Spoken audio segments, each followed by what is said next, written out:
الحمد لله الذي علم القرآن خلق الإنسان علمه البيان، والصلاة والسلام على عبده ورسوله محمد عالم خلق الله بالله، أعلم خلق الله بالله ودينه وشرعه وأنسيهم للناس وأنفعهم، وعلى آله وأصحابه وآل فضله والكرامات ومن تبعهم إلى يوم الحشر والجزاء. أما بعد، قبل كل شيء أحييكم بتحية الإسلام. إخواني وأخواتي في الله، أنا نحييكم بتحية طيبة، تحية من القلب يطيب شظاها مسكا وريحانا، وتحمل في ضايتها حبا وهفاء، تحية أهل الجنة يوم يلقونه سلام. فالسلام الله عليكم ورحمة الله وبركاته. وبليوك يا خل مسلمة خنتك على في خنقدة خنديرا في خندلة كنت كيسنو بليوك كينيا خرب سبحانه وتعالى أمنت إسلاماتنا مسيس نقولي خم مسجد ربي تيف رب سبحانه وتعالى مسيس ربي نقولي خني بعد إساتنا بغتي وهي آخرة دلقتشو بغتي دنيا والجين تعالى دنيا وجي وهي آخرة جراكتشو ربي قود خير نقولي الحمد لله رب العالمين. قلتي بكجر تنرى مسجد يروتنا خيستو يرو رمضاناتي سلا قلتي نمني مسجد تكسيدا خارق متاتي أكسمن اللين كسيدا نرقمني وانتوتا ربي را وانتوتا ربي نبيس سرا ولدت خير نتا أما أمو قلتي كسي صلاة قفا ملي نمني من إسا قلتي تعاولوني مسجد ربي رفي يوخا ذكري قولي يوخا قلتي قرآن ربي قرأي يوخا أمو وانتوتا ربي إساملاك سخنا سرعي ممرا لقيفتو لك وملي أكل ما قلتي نموني أسر واهي من في وانمته من اللي قلبي لا تجوا نمني تهم يو هنجران سمان أنقا قلتي يو أسر راهين دبسين جنة namni kun dhagahu jira fi dhagahutti hin jiruun jechuudha. Nuti gartee warra asirraa dabarsuuf nuuf dirqamni gartee dirqama Rabbi subhaanahu wa ta'ala nurra kaayee ofirraa buufnee jirra. Garuu gurra keessan seente ma gurra keessan hin seenneen gaafii mataa keenyaati waan ta'eef jecha yoo isin yeroodhaan masjiditti argamtan immoo nulleen isinitti wantoota Rabbiin nu laaffiseera isinitti himuudhaan giseedhaan argamne akkasitti nuuf laafa jechuudha. Kanaaf yeroo salaataa qofa namni argame yeroo kaan gartee garagaluuni ni ulfaata namoota Rabbitti amanirraa. Namni Rabbi subhaanahu wa ta'ala isaaf laaffise namni salfii duraa gartee saammachuudha qaba. Rasuul alayhi salaatu wassalaam hadiisa keessatti akkuma dubbatan irra hamtuun gartee salfii gurbaadhaa, salfii gartee nama Rabbitti amanee salfii masjidaarraa irra hamtuun salfii dhiiraa gara boodarraati jira. Akkasuma salfiin dubartiillee irra hamtuun isiidhaa gara duraati sigalee. Salfi dhiirti Rabbitti amante takka tan masjidatti salaata isii gaggeeffatu takka yeroo ramadaanaatiif yeroo ramadaanaallee yoo ta'u baatte masjida salfii duraa saammachuu qaba. Keessattuu salfii duraarraa gara mirgaa jechuudha. Saammatuudha qabaa jechuudha. Kanaaf wanni gartee salfii boodarraa dhiira gartee maaliif hamtuu taatee fi salfiin dubartii maal taate boodarraa maaliif irra caaltuu taate hikmaa mataa isaa qaban wantoota bal'aadhaa jechuudha. Yoonni fi keessa dhaabbannee inni haasofna jenne jechuu hikmaa mataa isaa qabaa jechuudha. Kanaaf obboleewwanii gartee kan karaa jiru dafee akka dhufee daawaa Rabbii dhaggeeffatuu fi gara masjidaa akka daftanii deemtan tarkaanfii gara khayrii deemtu Rabbi isin nyaataa isoo akka daftanii dhuftanii asumaan dhaamsa isin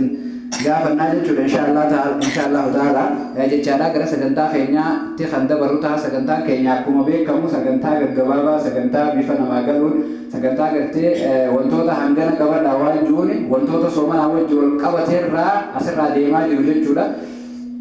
Wantoonni saniis gaafa akkanatti waa takka waa lama waa sadii waa afur jennee akkanatti asirraa isinitti himnu kana bifa laafaadhaan dhufeen seenaa. Bifa jechuudha kitaaba keessaa hadiisa quraanaa yoonii fi daliila itti fidanna jenne as isin tursiisaa yookaan jechuun yeroo nuuf hin geessu waan jiruura wantuma sila hadiisa quraanni himu sani keessaa guurree fataawaa garaagaraarraa kitaabota garaagaraa sharii garaagaraa keessaa walitti qabnee guurree isin finnaa jechuudha. Wantoota kana namni jalqabaan argamee giseedhaan masjidatti argamee wantoota kana qabatuun isarratti dirqama. Garuu akkuma beektan akkuma sheekonni illee isin himaa jiran wanti jechuun gartee wanta haariyaa ta'ee odoo hin taane يا دجيس فذكر فإن الذكرى تنفع المؤمنين يا نبي الله محمد يا دجيس كن أمتك خلني فيدا وان جاء مسلم أنا بشار ربي سني فعلا فيسو قرتي قرا سقطا خينياتي قبل ما خنسين متى سقطا خينياتنا تنا واهي مالي رتهم داوا واهي قرتي رمضان خيسا كم بيكم رمضان خيسا جرا وانتوتا رمضان خنا بلي سنجتشون وانتوتا رمضان نما دراج أفسر واجدامي في تكا أقسم وانتو رمضان خيسا جبات اللي من جرا سيو إن شاء الله تعالى يرون نوجي تدبر يرون نوجي قرتي كم برور تفوقنا إن شاء الله أكاسي جالا تكفارتي وانتي رمضان نما دراج بلي سو مالي جاء الجماع عمدا جتشودا هذا منا وجي ولتي دامو وجي رفوتو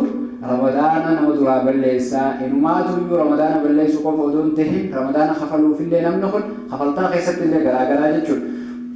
أرنت نقطة رمضان هذا منا وجي رفيه ورمضان خجل صدا أكادا نمني تخفلوا في أكادا نمني براء تنخفلوا قرا جتشود خون كتاتا متى يساق كتاتا جهات هيك بجتشود كتاتا كدرتي قبل جولا بلسون سودا nama jaatam nyaachisuudha baatii lama wali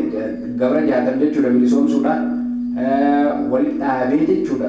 baatii lama kaaddaani kunne sooman dhufa qixaata kana qabaa jechuudha guyyaa takka cabsuudhaaf namni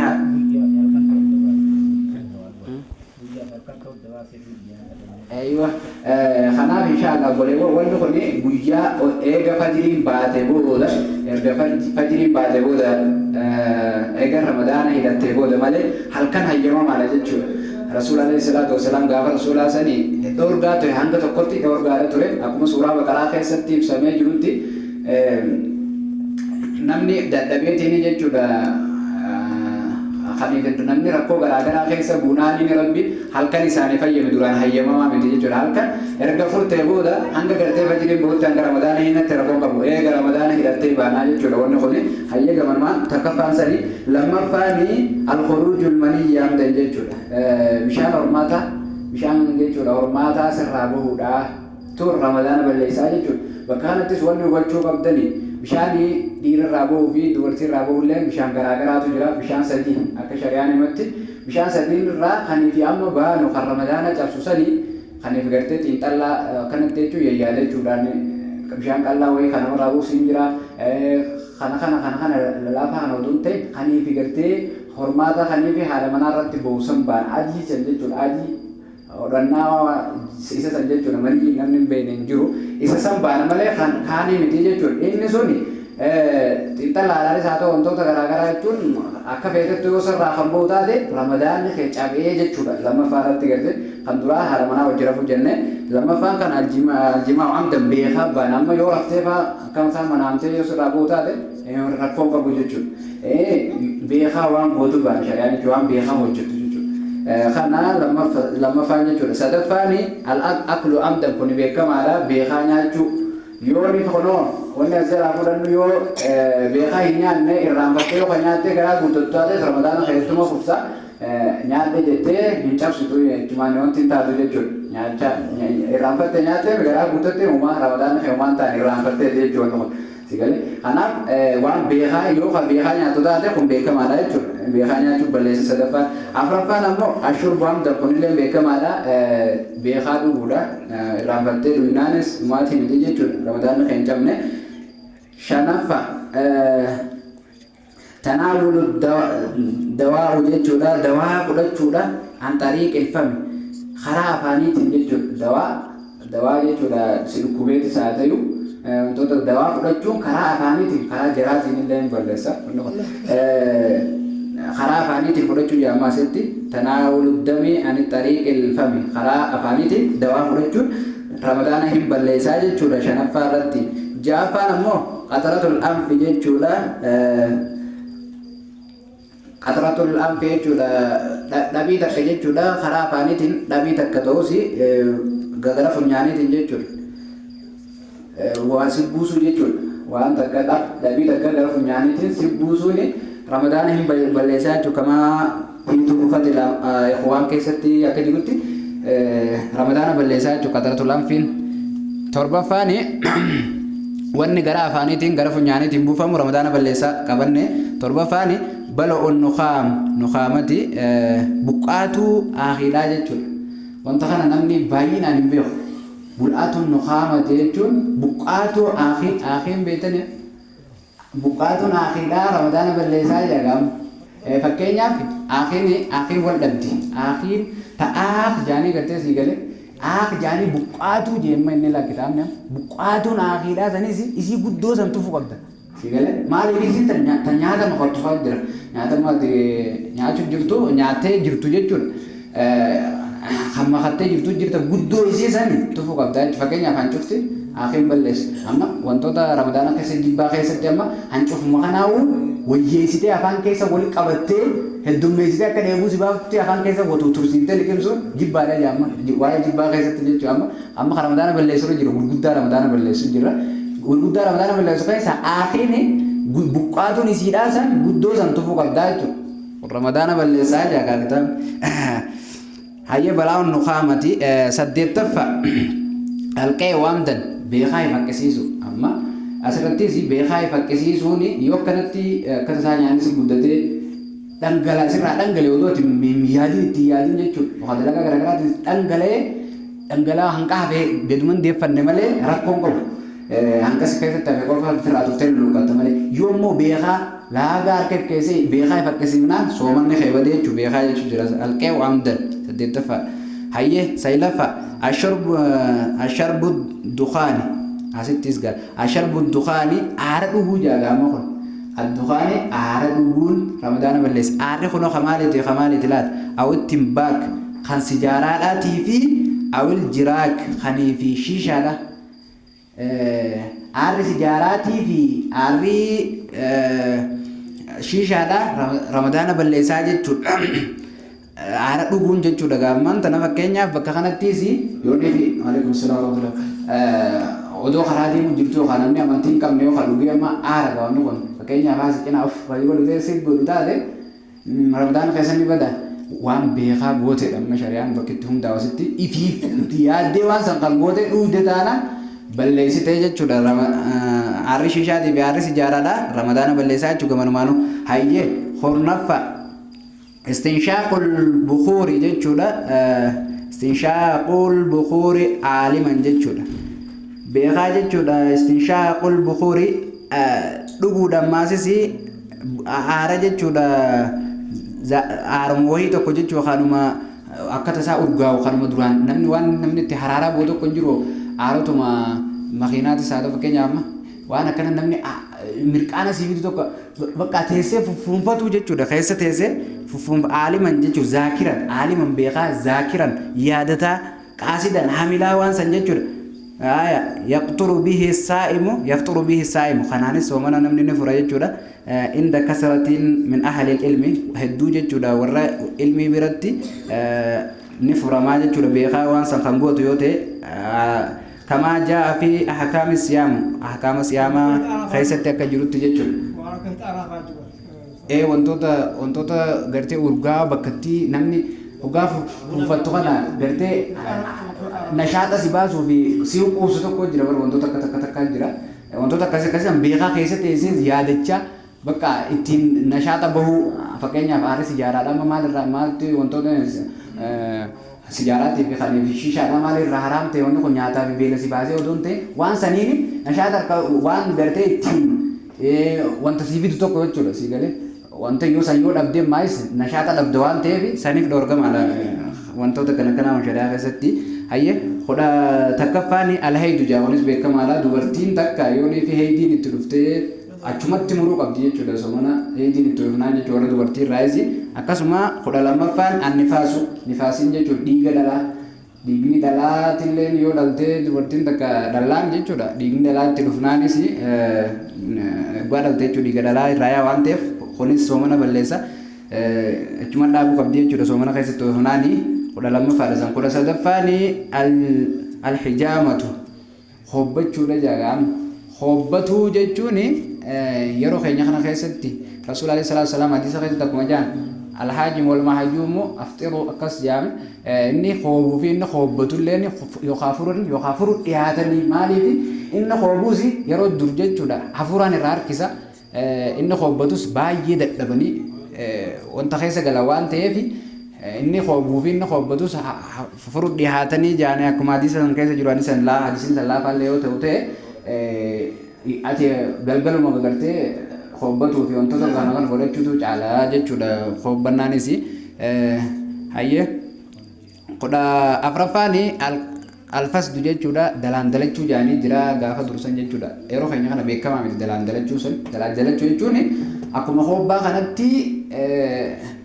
of hoobaniituma wantoota bakkatti gartee dhiite akka waan akka shigireetiin irraa qasqas godhanii dhiiga irraa yaasan jechuudha nama kanarraa dhiiga yaasanii akkasitti namni sanis hobba sanii laaffataa baay'ee bakka hin dadhabanis dhiiga baay'ee yaasuun gaazilaa wantiidha jechuudha soomana balleessaa jechuudha alfas dalaan dalachuu sanillee yeruma soomana fure booda yoo godhatee isaaf irra caala soomana balleessaadha kudha shanaffaani as-sahabu damul kathiir dhiiga baay'ee kannuu jechuudha as-sahabu damul kathiir dhiiga baay'ee kan dhangalaasuun dhiiga soomana balleessaa jechuudha kudha shanaffaan kudha jaafaani al-ghasiilul kalee jedha kalee dhiqatuun hin beektan kalee dhiqatuun kalee kana jechuun dhiqama gaa kaleen fakkeenyaaf mana hakimaatti baafamee dhiqamaansaa kalee dhiqatuun soomana balleessaa dhageessanii kalee al-ghasilul kalee dhiqatuun soomana balleessaadha kudha torbaffaa ixaa'u dami ani xariiqil wariidi hidda dhiigaatiin dhiiga baay'ee kannuun soomana balleessaa namaaf kannuu baanam ixaa'u dami dhiiga kannuun an xariiqil wariidi kallattii wanti dhiigaatiin jechuudha hidda dhiigaatiin dhiiga baay'ee kannuun soomana balleessaa ja'a kudha saddeettaffaani almughziyatu maali lilmeen nyaataa jechuudha isii zeeroo jennuun ta bakka nyaataa buutu san isii taane miti lilmeen akkana diratan kun rakkoon qabu dirattus kun jechuudha bakka nyaataa buutu zeeroon san isii san jechuudha soomana balleessitu wanni gurguddaan soomana balleessu keessaa isii bakka nyaataa buutu san soomana balleessaa jedha saddeettaffaa irratti kudha saglaffaan man lam yabiiti siyaama nama soomanuma kanaa hin bulfatini soomana fardii kana hin bulfatini jechuudha bileeyliin halkan namni niyyaa soomana halkan hin bulfatin soomanni isaa hin jiru jedha Rasuulullah sallallahu alaihi wasallam akka hadiisa keessa jiru fedheeru jedha shaan akka hadiisa keessa jirutti halkan niyyattee buluu qabda yookaan immoo hoggaaniif hiraabbattu sanirraa san duratti boru soomanaaniin oolaanii jechuu qabda jechuudha yoo niyyannee taate soomanni hin jiru nama niyyaa soomanaa hin bulfatini jechuudha kudha saglaffaan 22ffaa dhaabama ayyee 20ffaan ammoo qaxroon niyyati siyaam addaamuruudha niyyaa soomanaa wanni akkana yoo taate yookaan baay'ee dadhabe guyyaa kana keessatti soomana kana ni niiqaa ni mura jettee niyyachuudha ogummaa niyyattu sanuu soomanni qaybatee jechuudha soomana kana addaayin kutaa gartee sii galee yoo akka malee waan wanni biraan dhuftee yookaan wanni kana taatu taate soomana kana addaayin murattee yeroo takka niyyachuun soomana kan keenyi balleessaa jechuudha qaxuun niyyate siyaam 21ffaan zawaalul aqli yoo gartee aqliin sirraa deemtee akka nama maraatu yoo kan taatu taate gartee aqliin sirraa deemnaan soomana kan keetis ni badaa jechuu yeroo sanii ayyee 22ffaan arriddatu jechuudha wanauzu billaahi kafaruudha jechuudha amantii tanarraa baatee amantii tanatti deebinaanis soomanni kan keenni badaa jechuudha inshaallahu ta'ala asirratti kan nuuf goota inshaallah 22ffaa kana waa 22ffaa kana gartee wantoota isin irratti gaafii ta'uu fi kana kanallee gaafachuu dandeessan inshaallah asirratti kan dhaabnu ta'a rabbiin gartee wantoota silaa kitaabummaan kunii fi yookaan wannummaan ana isinii fiduuhu gartee wanta silaa namni gaafatuu fi wantoota silaa nama gaafii ta'u fataawaa garaagaraatii fi kitaaba garaagaraa keessaa guuree isinii fida wanta silaa namni gaafatu an gartee asirraa isinii dabarsa waan ta'eef gartee kun ammoo wantoota gurguddaa ramadaana balleessu wantoota ramadaana keessatti jibbaate wantoota suwaaba isaa irrisanii wantoota kana isinii jira kanallee qophatti kan isinii fidgaa inshaallah akkasii salaamu alaikum warahmatullahi wabarakatuh